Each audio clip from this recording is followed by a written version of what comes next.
আসসালামু আলাইকুম। আশা করি আল্লাহর রহমতে সবাই সুস্থ আছেন, ভালো আছেন। আমিও আলহামদুলিল্লাহ ভালো আছি। আজ পবিত্র শুক্রবার। আজ যেহেতু শুক্রবার জুমাবার, তাই একটু স্পেশাল কিছু করার চেষ্টা করলাম। প্রতিদিনই তো মাছ খেয়ে থাকে, তাই আজকে ভাবলাম একটু গরুর মাংস দিয়ে খিচুড়ি করব।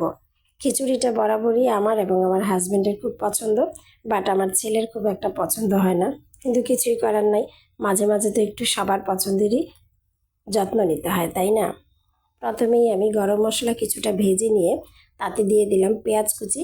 পেঁয়াজও লাল লাল করে ভেজে নিয়ে পরিমাণ মতো আদা বাটা রসুন বাটা দিয়ে আমি এটা ভালো করে ভেজে নিব, যেন আদা বাটা রসুন বাটার কাঁচা ঘ্রাণটা চলে যায়। এরপর আমি দিয়ে দিচ্ছি এতে চাল আর ডাল। চাল ডাল একসাথে আমি ধুয়ে রেখেছি।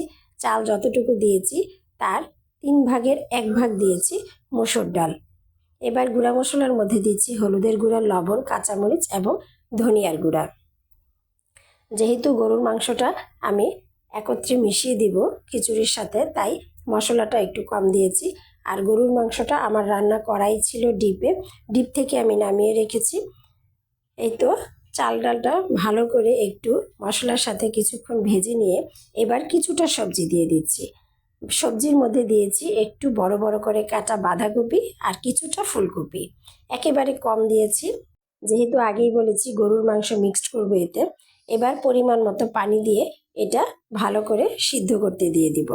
খিচুড়ি, বাঁধাকপি, সবজি সব কিছু একসাথে যখন মিক্সড হয়ে ভালো করে সিদ্ধ হয়ে আসবে, তখন আবার ফিরে আসব। এই তো আমার খিচুড়িটা হয়ে গেল।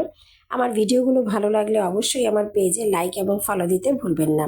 আমার YouTube channel cook and fun অবশ্যই ঘুরে আসবেন এবং একটা সাবস্ক্রাইব করে দিবেন।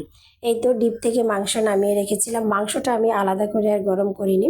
এই মাংসটাই আমি গরম খিচুড়ির মাঝখানে দিয়ে এবার খিচুড়িটা কিছুটা উপরে দিয়ে আমি ঢাকা দিয়ে রেখে দিব। এতেই কিন্তু আমার গরুর মাংসটা খুব ভালো করে মেল্ট হয়ে খিচুড়ির সাথে মিশে যাবে। এই যে কিছুক্ষণ পর নেড়ে চেড়ে দেখাচ্ছি, দেখেন একেবারে মিক্সড হয়ে গেছে গরুর মাংসটা। যেহেতু ডিপ থেকে আগেই নামিয়ে রেখেছিলাম প্রায় 1-2 ঘন্টার মতো।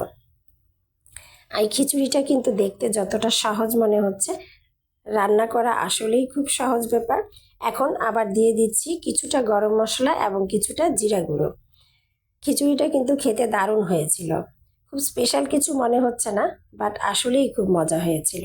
এখানে ঘি দিতে পারতাম, কিন্তু গরুর মাংস দেওয়ার কারণে কেন জানি আর ঘি দিতে ইচ্ছা করেনি। এই তো আমার গরুর মাংস ঝটপট হয়ে গেল এবং স্পেশাল একটা রেসিপি আমার মতো করে আমি করলাম। এতক্ষণ ধৈর্য সহকারে আমার ভিডিওটা দেখার জন্য এবং আমার সাথে থাকার জন্য আপনাদের সবাইকে আন্তরিকভাবে ধন্যবাদ। আল্লাহ হাফেজ।